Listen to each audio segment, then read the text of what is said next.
Bonjour les amis, j'espère que vous allez bien.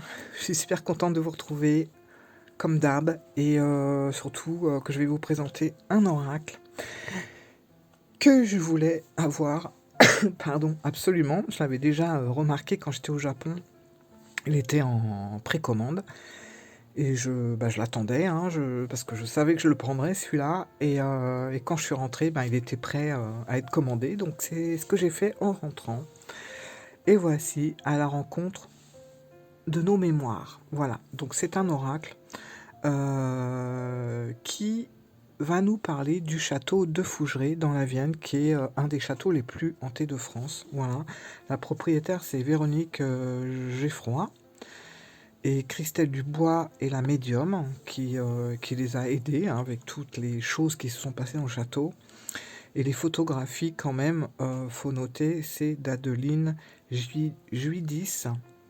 Parce que vous allez voir, les photos sont magnifiques. C'est quand même des photos du château. Et je trouve qu'on plonge vraiment dans l'ambiance. Et c'est génial parce que c'est vraiment un château plein de mystères en fait. Voilà, donc la boîte elle est comme ça. Je vais vous lire vite fait quand même derrière.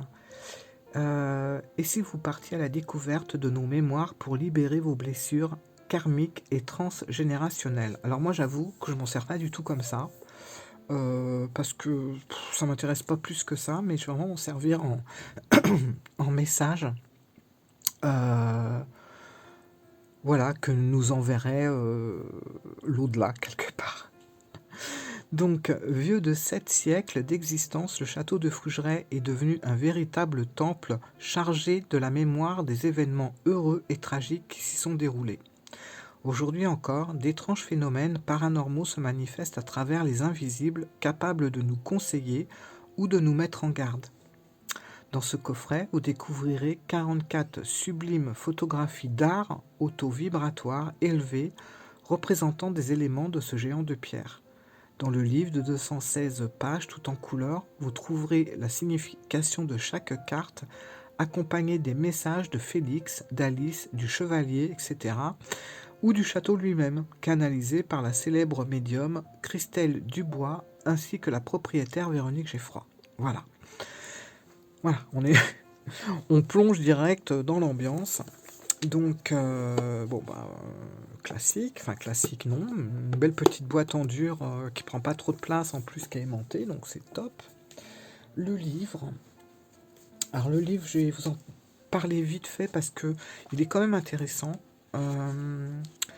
parce que je trouve que déjà l'idée en lui-même de l'oracle, je trouve topissime. Franchement, de faire un oracle autour d'un château comme Fougeray, qui est quand même un château connu, qui est quand même un des châteaux les plus hantés de France, en nous mettant de vraies photographies.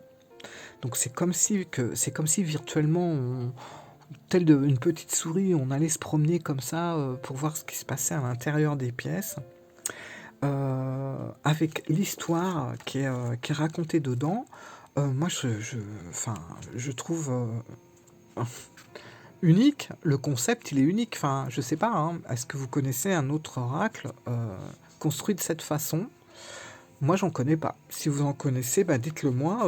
Je serais ravi de me l'acheter. Mais moi, honnêtement, c'est la première fois que je vois un concept comme ça sur le fait de parler d'un château soi-disant hanté. On ne sait pas, mais bon, d'après les propriétaires, il l'est. Et de découvrir comme ça des messages. Enfin bref, je trouve l'idée sensationnelle, franchement. Alors, à la rencontre de nos mémoires, alors moi, ce que je continue à trouver super top, déjà les illustrations, je vais vous les montrer, mais c'est génial.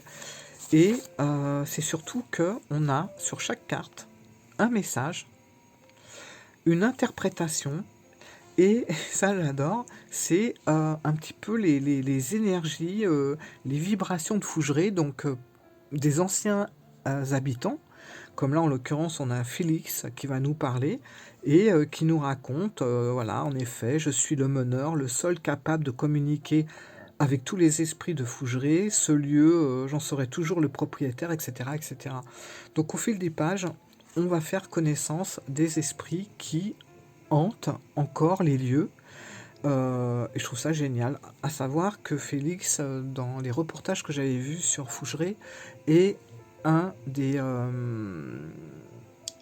esprits préférés de la propriétaire Véronique. Voilà, parce que Félix, il conseille, il aide. Voilà, donc elle aime beaucoup ce Félix. Voilà. Et puis on en a plein d'autres. Hein. On a Louis qui n'a pas supporté qu'on le dépouille et puis qui a complètement... il a pris une hache, puis il a découpé un huissier. Enfin, tout ça, c'est raconté dans les petites histoires et je trouve ça franchement super bien foutu. Voilà. Donc je vous conseille vraiment de lire le livre à chaque fois que vous tirez une carte. Moi, c'est ce que je fais et à chaque fois, ça m'enchante. Et des fois, on a de l'humour aussi à l'intérieur des textes. Alors, les cartes. Alors, attendez. C'est pas dans le bon sens. Voilà. Le dos des cartes. Donc, c'est Fougeray la nuit. Voilà.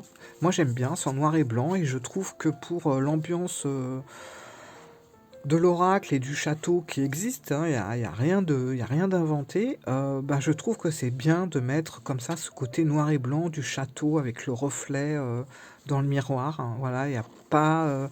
c'est pas quelque chose qui a été embelli avec de la couleur, avec plein de peintures, etc. Et un reflet de malade, là. Donc je trouve que ça reste vraiment très bien. Les bordures sont dorées. Bon, pourquoi pas, hein, c'est un château.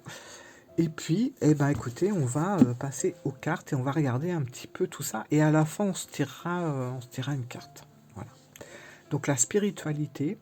Alors, ce sont des endroits réels, hein. Ce sont vraiment des photos qui ont été prises à l'intérieur du château.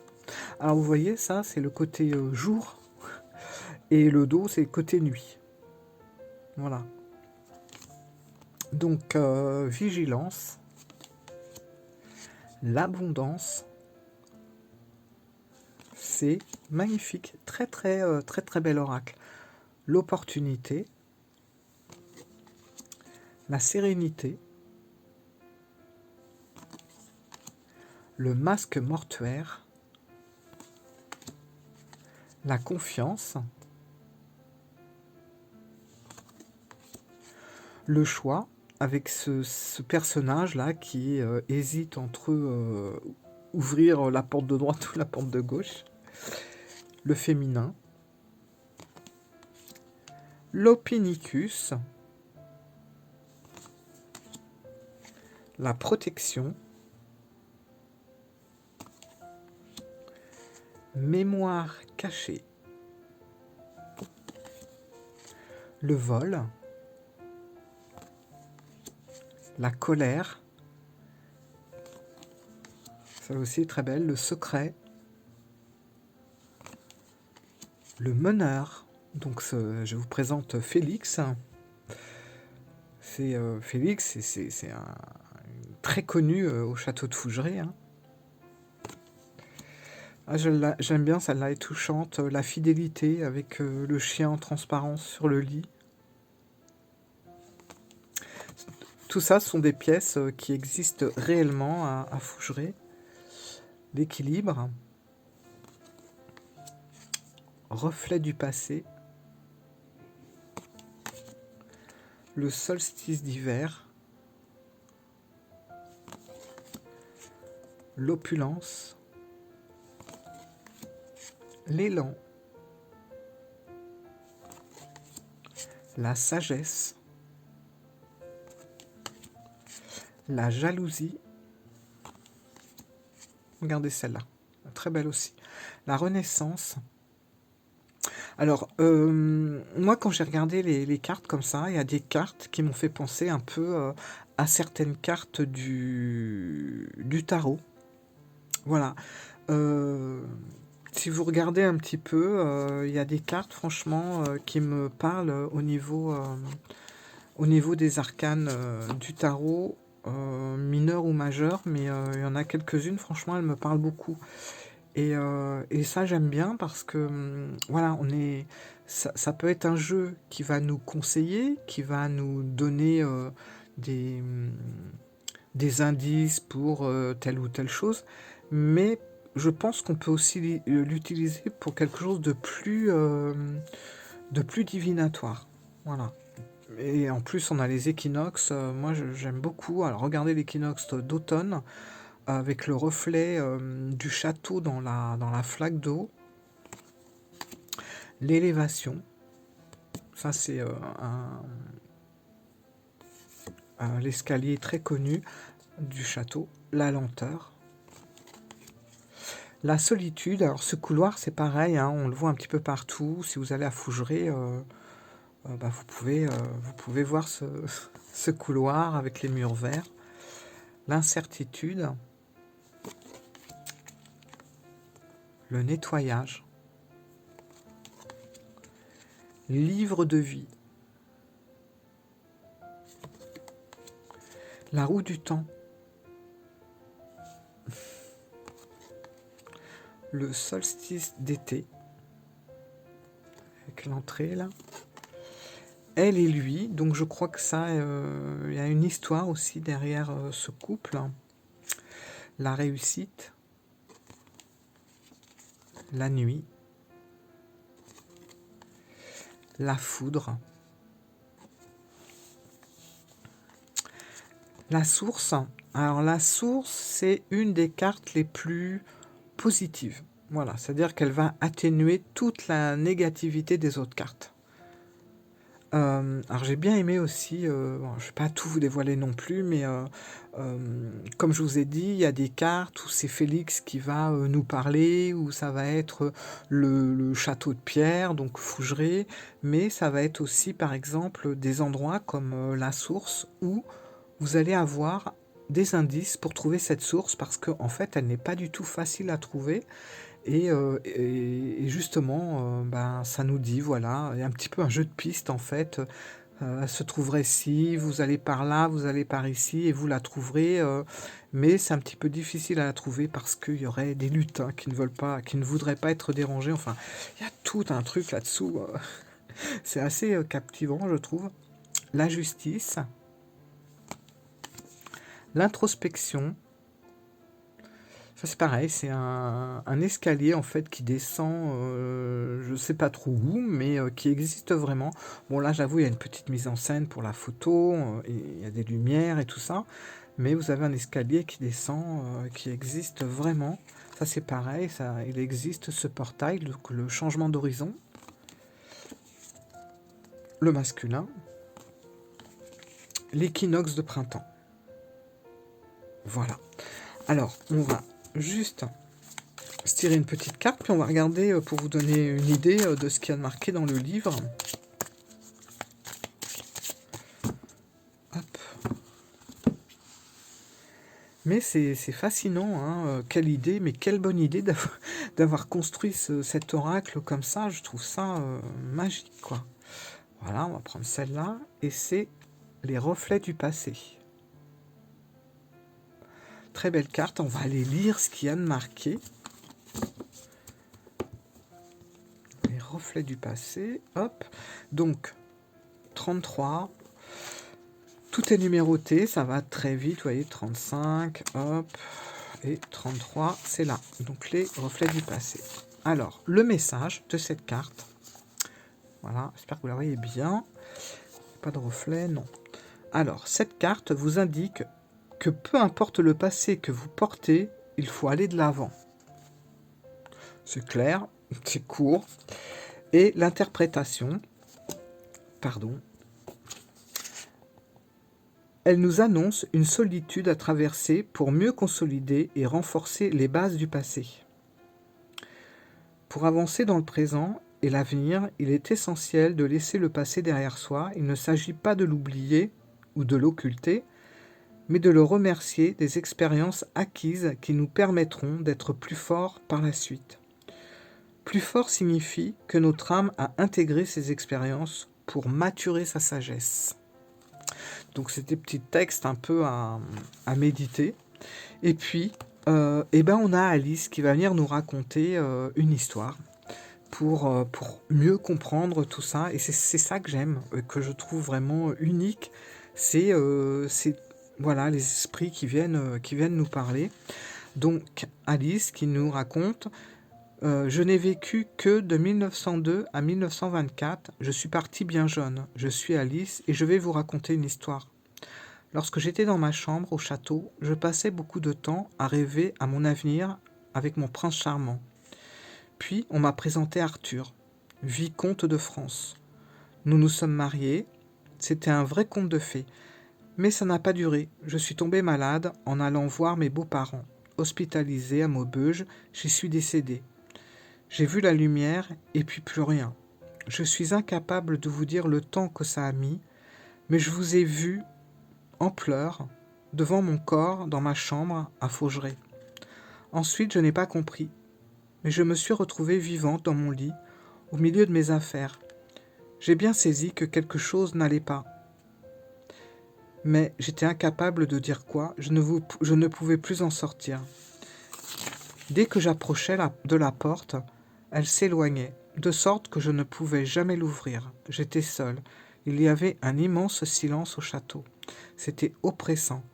Alors je me suis mise à penser au passé, uniquement au passé.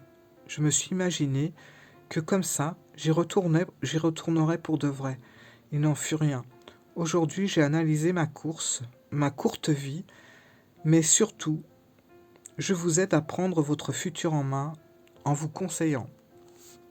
Voilà. Donc là, on a une belle histoire d'Alice, mais des fois, on a des histoires un petit peu plus musclées qui vont nous faire réagir ou vont nous bousculer un petit peu. Bah voilà. Voilà en fait comment se déroule cet oracle.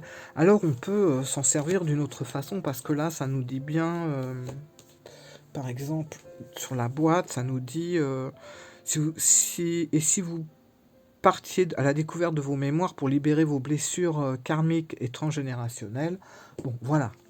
Moi, c'est pas un truc qui m'intéresse plus que ça. Mais on peut tout à fait faire, vu les cartes. Moi, j'ai retrouvé, franchement, j'ai retrouvé la tour, j'ai retrouvé l'ermite, j'ai retrouvé la justice, forcément. Enfin, j'ai retrouvé pas mal de petits indices qui peuvent me permettre de travailler un petit peu plus en prédictif, voilà, plutôt que dans un concept de recherche sur le passé, etc. Voilà. Je pense qu'il y a plusieurs façons de se servir de cet oracle.